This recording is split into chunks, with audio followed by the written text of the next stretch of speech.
আল্লাহ রাব্বুল আলামিন বলেন কদ আফলাহা মান যাক্কাহা, সে ব্যক্তি সফল হয়ে গেছে যে ব্যক্তি তার আত্মাকে পরিশুদ্ধ করতে পেরেছে।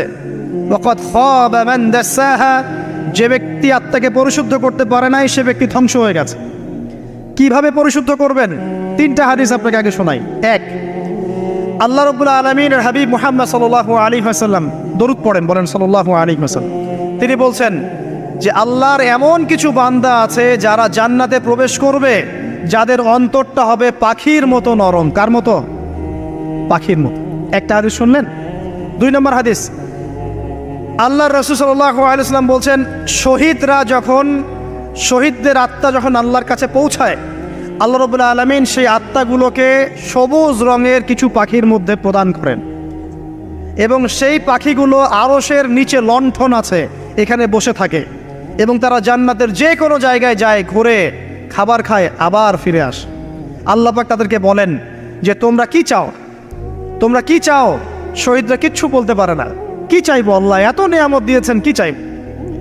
যখন আল্লাহ বারংবার প্রশ্ন করতে থাকেন তোমরা কি আর কিছু চাও, তোমরা কি আর কিছু চাও, তোমরা কি আর কিছু চাও, তখন শহীদরা শেষে বুঝে যে আমাদের কিছু না কিছু তো বলতে হবে এখন।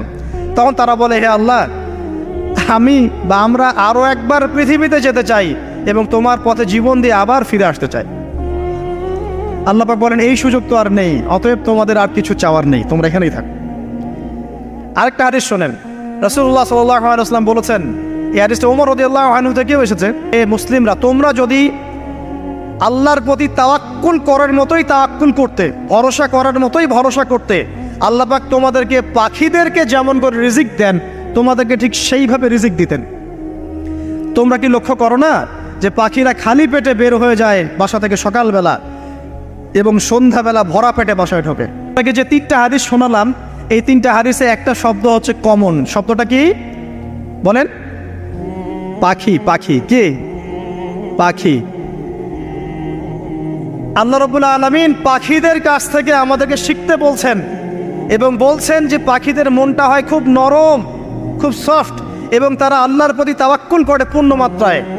তারা সকালবেলা ভোরবেলা বের হয়ে যায় এবং সন্ধ্যাবেলা বাসায় ফেরে, খালি পেটে বের হয়, ভরা পেটে বাসায় ফেরে। এবং আল্লাহ পাক সবচেয়ে সম্মানিত মৌত যেটা শহীদের মৌত, সেই শহীদদের আত্মাকে আল্লাহ পাক পাখির রূপ দিবেন। তাহলে পাখিটার বিষয়ে একটা ফোকাস করা দরকার আছে না? আচ্ছা, এখানে আসেন। পাখির মন হচ্ছে নরম, মানে পাখির মনটা তাসকিয়া, আত্মশুদ্ধিতে পরিপূর্ণ। কদ আফলাহা মান যাক্কাহা, সে ব্যক্তি সফল হলো যার হৃদয়টা পবিত্র, নিষ্পাপ, নিষ্কলুষিত হলো, সে ব্যক্তি সফল হবে ইনশাআল্লাহ। একটা কাজ এখানে খেয়াল করেন, পাখিরা সকালবেলা ভোরবেলা বের হয় আর সন্ধ্যাবেলা বাসায় ফেরে। এখনকার মুসলিমদেরকে দেখবেন দুপুরবেলা ওঠে, রাত 3টায় ঘুমায়। কথা কি বুঝেন নাই? পাখির একদম ভোরবেলা ওঠে, যখন ফজরের আজান দিচ্ছে ঠিক তার এক মুহূর্তে পাখির কিচিরমিচির শুনছেন, তার মানে নামাজের ওয়াক্ত প্রায় চলে যাচ্ছে, তার মানে তার আল্লাহ পাকের হুকুমের সাথেই জেগে ওঠে। সূর্য ডুবে তারা ডুবে যায়। ঠিক এরকম সুন্নত ছিল নবী সাল্লাল্লাহু আলাইহি ওয়াসাল্লামের এবং সাহাবায়ে কেরামের। আজকে 1400 বছর পর মুসলিম জাতি এই সুন্নাহ ভুলে গেছে। আর আমাদের সুন্নত দেখবেন, যদি কোনো রকম উঠেও ফেলি ফজরে, আবার 12টা পর্যন্ত ঘুম, আরও বেশি। আর এই যুব সমাজ যারা আছো তোমরা কেউই 3টা-4টার আগে ঘুমায় বলে আমার মনে হয় না। অলওয়েজ অনলাইনে পড়ে আছে, টিকটক নিয়ে, ফেসবুক নিয়ে, গার্লফ্রেন্ডের সাথে চ্যাটিং। পাখির মতো হতে পারলে পরে মনটা তো নরম হবে, তারপরে না তাসকিয়া অর্জন হবে। পাখির রুটিনটা কি? ভোরবেলা বের হয় আর সন্ধ্যাবেলা বাসায় ঢোকে। অতএব আমরা যদি রাসূলুল্লাহ সাল্লাল্লাহু আলাইহি ওয়াসাল্লামের সুন্নাহ মতো ওই ভোরবেলা উঠতে পারি আর আর্লি নাইট ঘুমিয়ে যেতে পারি এবং সারাদিন যদি রাসূলের সুন্নাহগুলোর উপর আমল করতে পারি, তাসকিয়া অর্জন হবে ইনশাআল্লাহ। কথা বুঝতে পারছেন? 2, পাখির মতো নরম মন লাগবে। এখনকার আমরা যারা বেঁচে আছি আমাদের মনগুলো কঠিন। কেমন কঠিন? পাথরের মতো কঠিন। আমরা যখন দেখি একটা মাইয়েতকে নিয়ে যাওয়া হচ্ছে জানাজায়, আমাদের কোনো ফিলিংস কাজ করে না। জানাজা যাচ্ছে, জানাজায় দাঁড়িয়ে মোবাইলটা টিপাটিপি করছে। জানাজার সাথে চলছে, কোনো ফিকির নাই যে এই জানাজা আমার হবে কালকে, ওই মোবাইল টিপাটিপি করছে। আমি এমনও দেখেছি, দাফন করা হলো মাইয়েতকে, দাফন করার পরে চারপাশে মানুষজন জড়ো হয়ে গল্প করছে, ভাই আপনার ওই জমিটার কি খবর, আপনার ওইটার কি খবর, বিজনেস কেমন চলছে, চাকরির কি অবস্থা। এই যে মাইয়াতকে পাশে দাফন করলো, কোনো ফিলিংস নাই, কোনো ফিলিংস নাই। আমি আত্মশুদ্ধির কথা বলছি। আত্মশুদ্ধির জন্য আপনার মনটাকে পাখির মতো সফট নরম করতে হবে। যখন আপনি সফট নরম করবেন এবং আত্মশুদ্ধি অর্জন করবেন, তখন দুই ডানা মেলে আপনি আকাশে উঠতে পারবেন। এসব আত্মশুদ্ধি অর্জন না করতে পারলে ডানা কেটে পড়ে যাবে, তখন আর আকাশে উঠতে পারবেন না। কোন আকাশে? ওই যে শহীদের রূহ যে আকাশে চলে গেছে, ওই আকাশ। অতএব মন কেন কঠিন হলো প্রিয় ভাই? এক নম্বর কারণ, আমরা শিরকের পাপে লিপ্ত আছে। এক নম্বর, শিরকের পাপে লিপ্ত থাকা অবস্থায় মুসলিমদের মনটা কঠিন হয়ে গেছে। আপনি কি মনে করছেন আমরা শিরক করি না? মুসলিমরাও কবর পূজা করে, দেখবেন মুসলিমরাও দেখবেন অনেক ক্ষেত্রে মাজার পূজা করছে। আমি বলিনি যে অলি আউলিয়ার মাজার জিয়ারত করা যাবে না, আমি এই কথা বলছি না। কিন্তু আপনি মৃত মানুষের কাছে আপনার ভালো মন্দ চাইতে পারেন না। কথা বুঝতে পারেন না? আমরা অবশ্যই অলি আউলিয়াদের কবর জিয়ারত করব। এটা আপনাকে মৃত্যুর কথা স্মরণ করাবে। তাদের একটা রব আছে, যেটাকে আমরা প্রভাব বলি, এটা আপনার মধ্যে আসবে। আমরা অবশ্যই জিয়ারত করব। জিয়ারত করতে বলেছেন নবী সাল্লাল্লাহু আলাইহি ওয়াসাল্লাম, কারণ এটা আপনাকে পরকালের কথা কি করবে? স্মরণ করাবে। ওমরা করতে যান, আল্লাহ পাক সবাইকে তৌফিক দান করুন ওমরা হজ করার এবং বড় হজ করার, আমি দোয়া করি। ওখানে সবচেয়ে সেরা যে দৃশ্যগুলো দেখা যায় তার মধ্যে একটা রাসূলুল্লাহ সাল্লাল্লাহু আলাইহি ওয়াসাল্লামের রওজা। ওখানে গেলে চোখের পানি ঝরে না এমন কোনো মুসলিম নাই, আছে? নাই। আরেকটা সবচেয়ে মন নরম করা একটা দৃশ্য হচ্ছে জান্নাতুল বাকি, যেটা আমরা বাকিউল গারকাত বলি, যেখানে আপনি দেখবেন সাহাবায়ে কেরাম রাদিয়াল্লাহু আনহুমের কবর, যতদূর চোখ যায় তাদের কবর। কবরের কোনো মাজার নাই, সেখানে কোনো তাওয়াফ হচ্ছে না কবরকে কেন্দ্র করে, সেখানে কবরে কেউ ফুল চড়াচ্ছে না, একটা ছোট্ট পাথর দেখা যায় এখানে, আর কিছু না। পৃথিবীর সবচেয়ে শ্রেষ্ঠ মানুষগুলো সেখানে শুয়ে আছেন। ওখানে গিয়ে দাঁড়াবেন, দেখবেন নিজেকে তুচ্ছ বলে মনে হবে আমি এই পৃথিবীতে আর কি করছি। সেরা মানুষগুলি মাটির নিচে, আমি এখানে কি করছি? তো দেখুন প্রিয় ভাইরা, অবশ্যই অলি আউলিয়াদের কবর জিয়ারত করবে, কিন্তু মৃত ব্যক্তি আপনার কল্যাণ করতে পারবে? অকল্যাণ করতে পারবে? হ্যাঁ, তারা আল্লাহর কাছে সুপারিশ করতে পারবে আল্লাহ পাক যখন তাদেরকে অনুমতি দিবেন। তারপরে আল্লাহ পাক যখন অনুমতি দিবেন, তখন নবী সাল্লাল্লাহু আলাইহি ওয়াসাল্লাম সুপারিশ করবেন, অলিয়া উলিয়াগণ করবেন, আলেম ওলামা করবেন, শহীদগণ করবেন, হাফেজে কোরআন করবে, অনেকেই করবেন সব। আল্লাহ পাক আমাদের তাকদিরে এইসব সুপারিশ নসিব করুন বলি না আমি। মুসলিমরা আজকে শিরিক করছে অনেক ক্ষেত্রেই। দেখবেন হাতে একটা এই যে বালা পরে আছে, খুলে না। কেন খুলেন না ভাই? বলে যে এটা খুললে যদি রোগ হয়। রোগ দেওয়ার মালিক কে? ওই বালা না আল্লাহ? এই যে আপনার বিশ্বাস জন্মে নিয়েছে, এই যে বিশ্বাসটা জন্মিয়েছে আপনার হাতের উপরে, এই বালার উপরে, এটাই শিরক, এটাই শিরক। যদি আপনি বিশ্বাস করেন যে এটা হাতে থাকলে আপনি সুস্থ থাকবেন, হাত থেকে খুলে পড়ে গেলে আপনি আর বাঁচবেন না, এই যে কল্যাণ অকল্যাণের মালিক আপনি কাকে করলেন? ওই বালাকে করেছেন, আল্লাহকে করেন নাই। এখানে শিরক হয়ে গেছে, খুবই সূক্ষ্ম শিরক। আপনি নামাজ পড়ছেন মনে করেন, এখন কিছু মানুষ আসলো, এখন দেখছেন যে হুজুর তো আমার নামাজ দেখছে, নামাজটা খুব সুন্দর করে পড়ার চেষ্টা করলেন, লম্বা নামাজ, সেজদা গিয়ে আর উঠছেন না, খুব সুন্দর নামাজ পড়ছেন। এই যে মানুষকে দেখানোর জন্য নামাজটা পড়ছেন, এটা শিরক। এটা কি? এটাও শিরক। এই যে গণক বসে আছে রাস্তার পাশে, দেখবেন টিয়া পাখি নিয়ে, তারপরে যে কাগজ নিয়ে আসেন, ভাই ভাগ্য পরীক্ষা করে দেই। আরে ভাই, তুমি যদি মানুষের ভাগ্যই পরীক্ষা করতে পারবা, তো তুমি রাস্তার পাশে কেন? তোমার ভাগ্য কেউ পরীক্ষা করেনি কখনো? এতটুকু কমন সেন্স আমাদের নাই। ও যদি আমার ভালো মন্দ করতে পারে বা ভবিষ্যৎ বলতে পারে, তাহলে ও রাস্তার পাশে বসে আছে কিছু? ওর তো প্রাইম মিনিস্টার হওয়ার কথা, এখন ওর তো ইলেকশন করার কথা। তো দেখেন, এই যে ওখানে গিয়ে আমরা কি করি? ভাই আমার হাতটা দেখে দেন, ভাই আমার অতীত বলে দেন, ভবিষ্যৎ বলে দেন। এবং এগুলো দিন দিন বাড়ছে, কিন্তু এই রাশিফল, কবিরাজি, গণকি, এগুলো দিন দিন বাড়ছে। এবং আমি লক্ষ্য করছি দিন দিন আরেকটা জিনিসও বাড়ছে, সেটা হলো জাদুবিদ্যার চর্চা করা। এবং গ্রামে গঞ্জে কুফুরি বাড়ছে না? কুফুরি করা, তাবিজ করা, বিচ্ছেদ করা, স্বামী স্ত্রীর বিচ্ছেদ করা, মেয়েকে বশ করা, সন্তানকে বশ করা বাড়ছে না? সবই শিরক, এগুলো সবই কুফুরি। এগুলো মুসলিমরা করছে না। মুসলিমরা এসব শিরকে লিপ্ত আছে বলেই তো অন্তর কঠিন হয়ে গেছে। কসাত কুলুবুহুম, তাদের অন্তর কঠিন হয়ে গেছে। তো একটা হাদিস বলে এখানে খালি, নবী সাল্লাল্লাহু আলাইহি ওয়াসাল্লাম বলছেন, যদি কেউ কোনো গণকের কাছে যায়, গিয়ে বলে দেখেন তো আমার হাতটা একটু, ও কিন্তু বিশ্বাস করে না যে এ ভবিষ্যৎ বলতে পারে, খালি এমনি বলেছে একটু দেখেন তো, বলার সাথে সাথেই 40 দিনের নামাজ কবুল হবে। আর যদি তার বলা কথায় বিশ্বাস করে যে হ্যাঁ তোমার ভবিষ্যৎ খুব ভালো, তুমি চাকরি পাবা, এটা করবা সেটা করবা, এবং সে বিশ্বাস করলো হ্যাঁ এটাই হবে। তখন নবী সাল্লাল্লাহু আলাইহি ওয়াসাল্লাম বলছেন সে যেন আল্লাহর পক্ষ থেকে যা নাজিল হয়েছে মানে এই যে কোরআনুল কারীম, এই কোরআনকে যেন সে অস্বীকার করলো, মানে কুফরি করলো। এগুলো আমরা করছি না ভাই? অনেক কিছু করছে। আমরা স্তম্ভের পূজা করছি, অনেক মুসলিম আগুনের পূজা করছে। আগুন জ্বালিয়েছেন, মাথা নত করছেন কেন? আগুনের সামনে আপনি মাথা নত করবেন কেন? আপনি একটা স্তম্ভের সামনে, গাছের কাছে, গাছের সামনে দাঁড়িয়ে মাথা নত করে ধ্যান করবেন কেন? আপনি মেডিটেশন করছেন কি জন্য? আপনাকে নামাজ দেওয়া হয় নাই?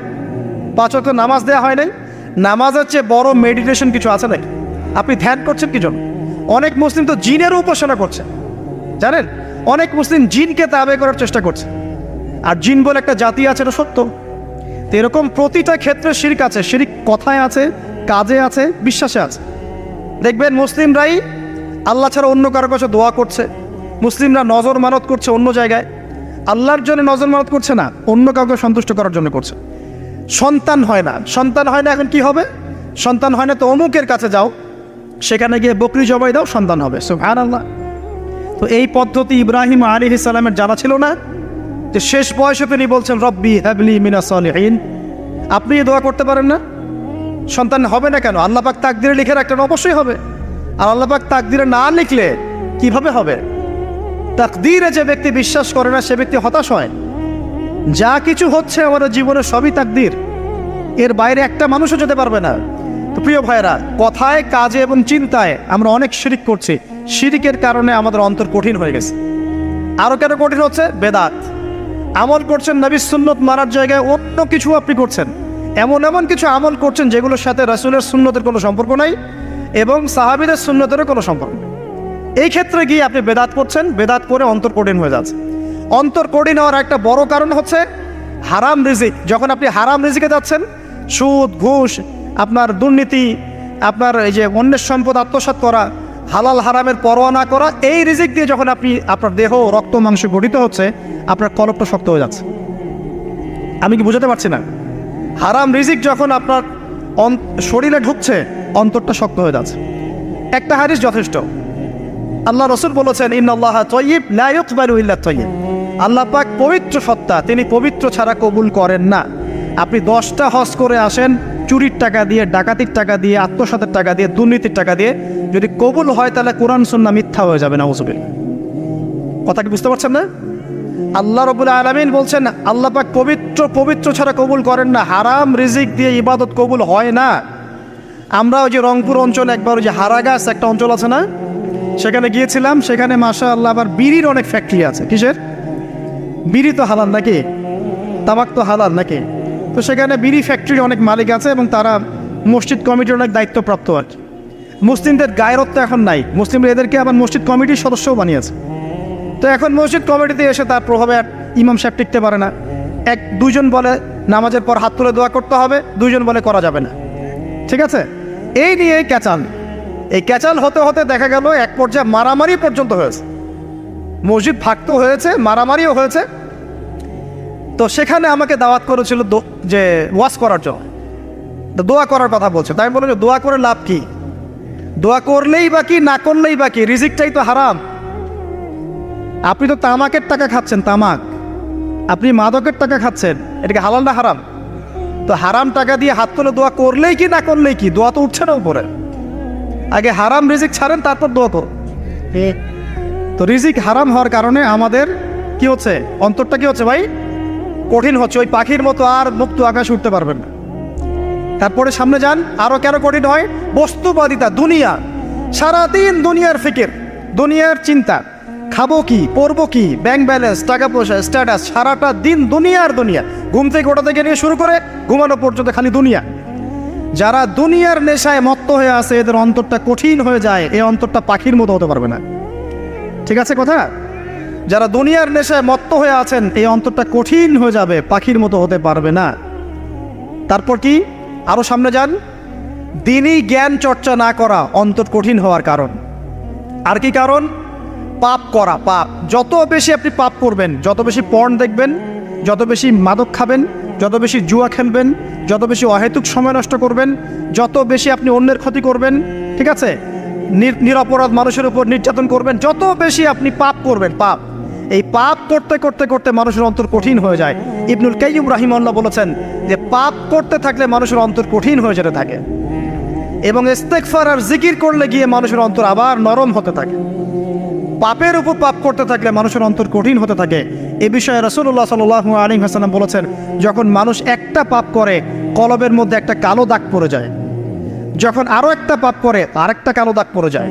এইভাবে যখন পাপ করতেই থাকে তখন পুরো কলবটাই কালিমা পূর্ণ হয়ে যায়। এই অবস্থায় যদি সে তওবা করে আল্লাহ পাক মাফ করে দিবেন।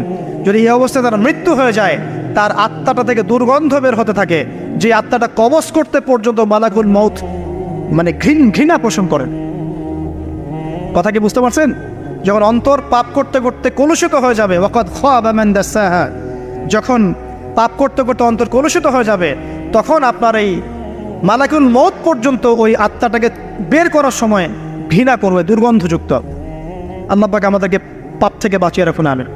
এরকম কিছু কাজ আছে, বস্তুবাদিতা, শিরক, বেদাত, হারাম রিজিক, সারাদিন দুনিয়ার ফিকির নিয়ে থাকা, ঠিক আছে, অন্যের ক্ষতি করা, পাপ কন্টিনিউয়াসলি করতে থাকা, এবং দিন ছেড়ে দেওয়া, দিনের এলেম ছেড়ে দেওয়া, আল্লাহ পাকের আনুগত্য ছেড়ে দেওয়া, এই কাজগুলো করতে থাকলে মানুষের অন্তর কি হয়? কঠিন হয়ে যায়। এখন সলিউশন কি বলেন? 5 মিনিটে আমি সলিউশন বলছি, কেমন করে আপনি এটাকে নরম করবেন আর পরিশুদ্ধতা অর্জন করবেন এবং ওই পাখির মতো মুক্ত আকাশে উড়বেন। কিভাবে বলবো?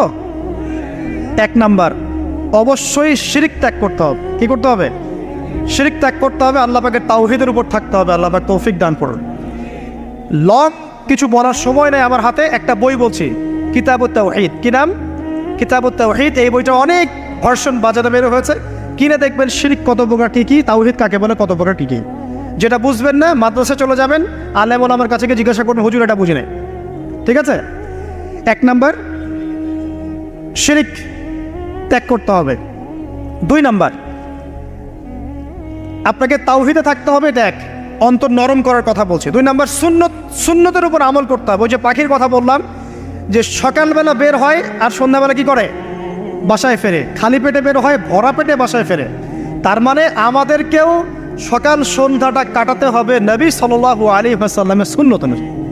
যখন তিনি ঘুমাতেন তখন ঘুমাবেন, যখন উঠতেন তখন উঠবেন, বাকি কাজ যেমন করে করতেন তেমন করে করবেন, তখন অন্তর ইনশাআল্লাহ নরম হয়ে যাবে। ঠিক আছে ভাই? 2। 3 নাম্বার, 5 ওয়াক্ত নামাজ জামাতে। নামাজ আপনাকে যে কোনো পাপ থেকে বাঁচাবে ইনশাআল্লাহ। ভাই জেনা করছেন, নামাজ পড়েন। পর্নোগ্রাফি দেখেছেন, তাও তওবা করে নামাজ পড়েন।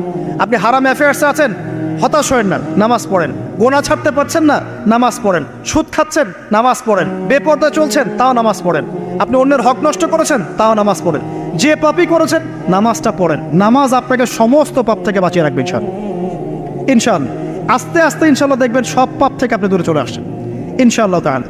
3 নাম্বার নামাজ। 4 নাম্বার, বেশি থেকে বেশি, ভাই শোনেন, বেশি থেকে বেশি পরকালের ফিকির করবেন।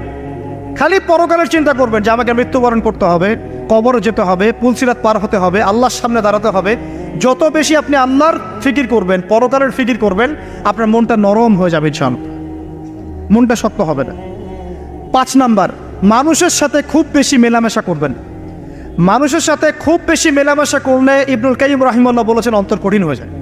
কারণ মানুষ আপনাকে গীবত করাবে, হ্যাঁ, মানুষ খারাপ কাজে নিয়ে যাবে, বেফাস কথাবার্তা বলবেন, ও হয়তো বেফাস কাজ করবেন, ফুজুল কি বাত করবেন, এগুলো করতে গিয়ে আপনি দেখবেন অন্তর কঠিন হয়ে গেছে। এত বেশি মানুষের সাথে মেলামেশার দরকার নাই, প্রয়োজন যতটুকু অতটুকু করবেন। ঠিক আছে? আল্লাহ পাক তৌফিক দান করুন, আমিন। কয়টা বললাম? 5। 6, আমার সবচেয়ে প্রিয় নসিহত, প্রত্যেক দিন মিনিমাম 1 ঘন্টা করে কোরআন তেলাওয়াত করবেন বুঝে। আমি বলিনি না বুঝে করলে কোনো নেকি হবে না, প্রত্যেক হরফে 10 নেকি হবেই হবে, কিন্তু আপনি করবেন বুঝে। যখন বুঝে আপনি প্রত্যেক দিন 1 পারা করে বা 1 ঘন্টা করে কোরআন তেলাওয়াত করবেন, আপনার কলিজা, আপনার কলব নরম হতে বাধ্য, এবং আপনার অন্তরে আল্লাহ নূর নেমে আসবে ইনশাআল্লাহ। দেখবেন আপনার কলব থেকে সমস্ত এই যে পঙ্কিলতা, কলুষতা ইনশাআল্লাহ চলে যাবে ইনশাআল্লাহ তাআলা। 2টো জিনিস অন্তরকে পবিত্র করে ফেলে, এক হচ্ছে কোরআন তেলাওয়াত, আর এক হচ্ছে বেশি থেকে বেশি আল্লাহর জিকির এবং ইস্তেগফার। তো কোরআন তেলাওয়াত বাড়িয়ে দেন, আল্লাহ পাক সবাইকে কোরআন তেলাওয়াত করার তৌফিক দান করুন, আমিন। যারা শেখেন নাই আজকে ওয়াদা করেন যে কোরআন আপনারা বিশুদ্ধ করে পড়া শিখবেন, ওয়াদা করেন। আগামী রমজান আসার আগেই এক খতম দেওয়া চাই, পারবেন? এবং কোরআনের চর্চা বাড়িয়ে দিবেন, প্রত্যেক দিন কিছু করেন না করেন কোরআন তেলাওয়াত করতে হবে, ঠিক আছে? আল্লাহ পাক তৌফিক এনায়েত করুন, আমিন। আর বুঝে পড়ার চেষ্টা করবেন। একটা সহজ তাফসীর বলে দেই, মারিফুল কোরআন বাসায় আছে না? মারিফুল কোরআন তাফসীর ইবনে কাসির বাসায় নাই, জালালাইন বাসায় নাই, বাসায় নাই কিনেন। সারাদিন তো অনেক টাকা পয়সা খরচ করছেন, 3টা তাফসীর কিনেন, জালালাইন কিনেন, মারিফুল কোরআন কিনেন, ইবনে কাসির কিনেন, বাসায় গিয়ে পড়া শুরু করেন। পারবেন না? যে আয়াতটা বুঝবেন না, ওলামায়ে কেরামের কাছে যাবেন, গিয়ে বলবেন হুজুর এটা বুঝি নাই, বুঝাই দেন। নিজে নিজে ব্যাখ্যা করতে যাবেন, ব্যাখ্যা করলে দেখবেন একজন পণ্ডিত বেরোছে, কিছু পণ্ডিত কোরআন পড়ে বলে কোরআনই মানি হাদিস মানি না, এরকম পণ্ডিত দেখেন নাই? কোরআনই মানি হাদিস আর মানি না, কারণ আল্লাহ নাকি নাউজুবিল্লাহ কোরআনে নাকি আল্লাহ পাক হাদিস মানতে বলে নাই, ও নাকি পায় নাই। এই জন্য দেখলাম সুবহানাল্লাহ নামাজ পড়তেছে, কোরআন থেকে নামাজ পড়তেছে, হাদিসের কোনো হেদায়েত নিবে না। মানে কীরকম যে হাত আবার ঠিকই বাঁধতেছে, হাত বাঁধতেছে, রুকু করতেছে, সেজদা করতেছে, এগুলো আবার কোথায় পাইলো আল্লাহ ভালো জানেন। হাত এভাবে বাঁধতেছে, এভাবে হাতটা বাঁধা কোরআনে কোথায় আছে আমি পাইলাম না কোথাও, ঠিক আছে? তা হাদিস ছাড়া কি এগুলো আসবে? হাত বাঁধবো, সেজদায় গিয়ে সুবহান রব্বিয়াল আলা বলছে না, বলছে আসলামতু লিরাব্বিল আলামিন, এটা কোরআন থেকে বলছে। অথচ নবী সাল্লাল্লাহু আলাইহি ওয়াসাল্লাম হাদিস থেকে বলছেন সুবহান রব্বিয়াল আলা সুবহান কুদ্দুসুন রব্বুল মালাইকাতি ওয়ার রূহ সুবহানাকা আল্লাহুম্মা রাব্বানা ওয়া বিহামদিকা আল্লাহুম্মা ইগফির। এগুলো নাই, ও বলছে আসলামতু লিরাব্বিল আলামিন, মানে কোরআন মানি হাদিস মানি না। এত বেশি পণ্ডিত হওয়ার দরকার নাই, এরা হচ্ছে ইচড়া পাকা টাইপের পণ্ডিত। ওমর রাদিয়াল্লাহু আনহুর যুগের বেঁচে থাকলে এদেরকে পিটাই সোজা করে ফেলাইতে হবে। ফাইজলামি শুরু করছে, কোরআন মানি হাদিস মানি না। আল্লাহ পাক কোরআনে বলছেন ওয়ামা আতাকুমুর রাসূলু ফাখুযু, রাসূল যা দিয়েছেন তা গ্রহণ করো, ওয়ামা নাহাকুম আনহু ফান্তাহু, রাসূল যা নিষেধ করছেন দূরে থাকো। রাসূল যা দেন সেটা হাদিস না, রাসূল যা দেন সেটা সুন্নাহ না, সুন্নাহ তো সে মানেই না, আলটিমেটলি সে কোরআনই মানে না। তো আসল কথা হচ্ছে এইসব ফিতনা থেকে বেঁচে থাকবেন, কোরআন তেলাওয়াত বাড়িয়ে দেন। কয়টা বলছি? 5টা 6টা। 7 নাম্বার, বেশি থেকে বেশি ইস্তেগফার সারাদিন পড়বেন, আস্তাগফিরুল্লাহ ওয়া আতুবু ইলাইহি, আস্তাগফিরুল্লাহ ওয়া আতুবু ইলাইহি, আস্তাগফিরুল্লাহাল্লাযী লা ইলাহা ইল্লা হুয়াল হাইয়ুল কাইয়্যুম ওয়া আতুবু ইলাইহি। প্রত্যেকদিন পড়তে হবে 100 বার করে। কতবার করে? 100 বার। 8 নাম্বার, বেশি বেশি আল্লাহর জিকির, চলতে ফিরতে জিকির, সুবহানাল্লাহ, আলহামদুলিল্লাহ, লা ইলাহা ইল্লাল্লাহ, আল্লাহু আকবার, লা হাওলা ওয়ালা কুওয়াতা ইল্লা বিল্লাহ। বলবেন হাসবুনাল্লাহু ওয়া নি'মাল ওয়াকিল, ঠিক আছে? সুবহানাকা আল্লাহুম্মা রাব্বানা ওয়া বিহামদিকা আল্লাহুম্মা ইগফিরলি, সুবহানাল্লাহি ওয়া বিহামদিহি আদাদা খালকিহি ওয়া রিদা নাফসিহি ওয়া জিনাতা আরশিহি ওয়া মিদাদা কালিমাতিহি। যত জিকির আছে সব করবেন, জিকির বাড়াবেন, যত জিকির বাড়াবেন অন্তর পরিশুদ্ধ হবে ইনশাআল্লাহু আযজা ওয়া জাল। কয়টা বলছে? 8 আর 2টা বলি। 9, অন্যের হক নষ্ট করবেন না। অন্যের হক নষ্ট করলেই মন কঠিন হয়ে যাবে। অন্যের হক নষ্ট করবেন না, বরং মানবতার কল্যাণে কাজ করেন। যে কাজগুলো মানব সেবামূলক সেগুলো করেন, রক্তদান কর্মসূচি করেন, গাছ লাগান, এতিমের মাথায় হাত বোলান, বিধবার খোঁজ খবর নেন, ঠিক আছে? মেয়েদের সেলাই মেশিন কিনে দেন, মানুষের উপকারে কাজ করেন, দেখবেন আপনার মনটা নরম হয়ে যাবে। চাপ যার মন নরম এবং যার মনের মধ্যে সততা আছে, আল্লাহ পাক ইনশাআল্লাহ সেখানে অবশ্যই হেদায়েত ঢালবে ইনশাআল্লাহ তাআলা। আর 10 নম্বর সবচেয়ে শেষ হচ্ছে যে কবর জিয়ারত করবেন বেশি বেশি করে, এবং নিজের মৌতের কথা স্মরণ করে আল্লাহর কাছে বেশি বেশি দোয়া করবেন। কি দোয়া করবেন? ইয়া মুকাল্লিবাল কুলুব সাব্বিত কলবি আলা দীনিক, ইয়া মুসাররিফাল কুলুব সাররিফ কুলুবানা আলা তাআতিক। এই দোয়াগুলো করবেন ইনশাআল্লাহ। এবং কবর জিয়ারত করবেন সপ্তাহে সপ্তাহে, পারলে 2 দিন 3 দিন পর পর কবরস্থানে যাবেন, ইনশাআল্লাহ দেখবেন আপনার মন নরম হবে ইনশাআল্লাহ আযজা ওয়া জাল। এখনকার এই সভ্যতা এসে কবরস্থানকে সমাজ থেকে দূরে সরিয়ে দিয়েছে, অথচ আগে মুসলিমদের কবরস্থান ছিল মসজিদের পাশে, 5 ওয়াক্ত নামাজ পড়তো, কবর জিয়ারত করে বাসায় যেত, 5 ওয়াক্ত নামাজ পড়তে আসতো, কবরকে দেখতো, পরকালের কথা স্মরণ হতো। এখন কবরস্থান ওই যে দূরে, সারা জীবনে একবার যায় কিনা সন্দেহ আছে। এই 10টা কাজ যদি আপনারা করতে পারেন ইনশাআল্লাহ তাআলা, আমাদের কলবটা ইনশাআল্লাহ নরম হবে।